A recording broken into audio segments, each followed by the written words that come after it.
So, guys, you know what makes organic chemistry actually click?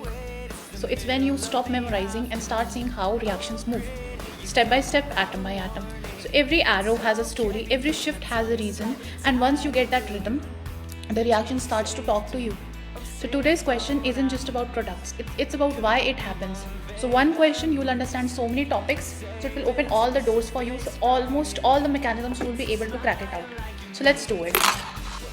Alright, guys, we have this alcohol group and we have H plus as the reactant. So O has oxygen has lone pair, so they will attack and donate its lone pair to this H plus who is electron deficient, acting as a electrophile.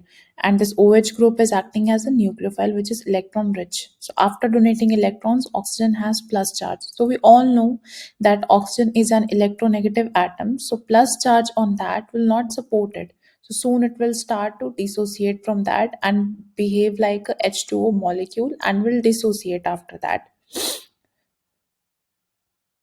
So as I said, now the positive charge on oxygen has shifted to the carbon and now we have a formation of carbocation as shown. In the next step, there is ring expansion. So 6-membered ring is more stable than this 5-membered ring. So there is a formation of 6-membered ring, as you can see, with a methyl group on the top. After that, we have this H plus reduction due to alpha beta elimination, because we also have heat in the second step of the first subpart of the reaction. So that's why we'll apply this heat and there will be alpha beta unsaturation. So there will be a formation of double bond. So we have got X very easily. So this was just an example of ring expansion, how it works. The second subpart, when you have to go from X to Y, we have ozone. So ozone, when you dissociate O3 molecule, so it will be dissociated into O2 and this nascent oxygen. This nascent oxygen is in monoatomic form, which is very unstable, and therefore it is very highly oxidizing.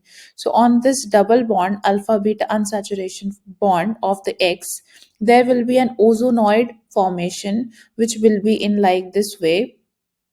So whenever you have this ozonide kind of structure intermediate, so this ozone bond will break because this is peroxide linkage, which is very weak, and this oxygen on the triangle inside, that is a nascent oxygen, so it will go back to the real state from where it emerged, because initially it was very unstable.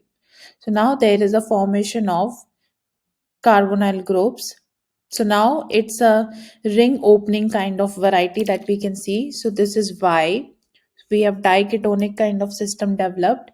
So firstly we expanded the ring, then we opened it. Uh, Now we'll see after Y what we can do. So next we have NaOH. So seems like whenever you have this NaOH and you have this ketone group, so there is aldol condensation that will be taking place. So also you can see there we have unsymmetrical case. It's also intramolecular intramolecular cross aldol condensation. So what we can do is, on the left hand side and on the right hand side, we have two different kind of ketonic group. So the right one, which contains hydrogen, and the aldehyde one, that will lose its oxygen, and on the right hand side, which has two carbon on both the sides, will not lose its oxygen, will remain be as it is, and now will cross conjugate with each other as shown. So you can easily see the carbonyl group will break up as plus and minus, and on the right hand side, this carbonyl group will remain as it is. As I told you, the double bond will be formed except for the oxygen. So this is how aldol condensation works. So now we have a again ring system developed at the end of it. So which we have to find. So X and Y are on your screen. See, what you actually trace with the arrows, chemistry stops feeling like memory and starts feeling like logic. So every mechanism is just movement of charge, of stability, of common sense. So you need to follow the one flow. So this has made the concept clear. Don't stop here. Pick any reaction, ask why every step happens. That's how you build real memory, and not by solving 100 questions, 1000 questions, all the PYQs. So but by understanding one properly. So do it step by step, go really slowly, build the rhythm, and that's how you will win. So I'll see you in the next one, where we'll decode not just one answer but the thought behind it. Thank you so much for watching, and remember, once you see the why, the how becomes automatic. Thank you so much. See you in the next video. Bye.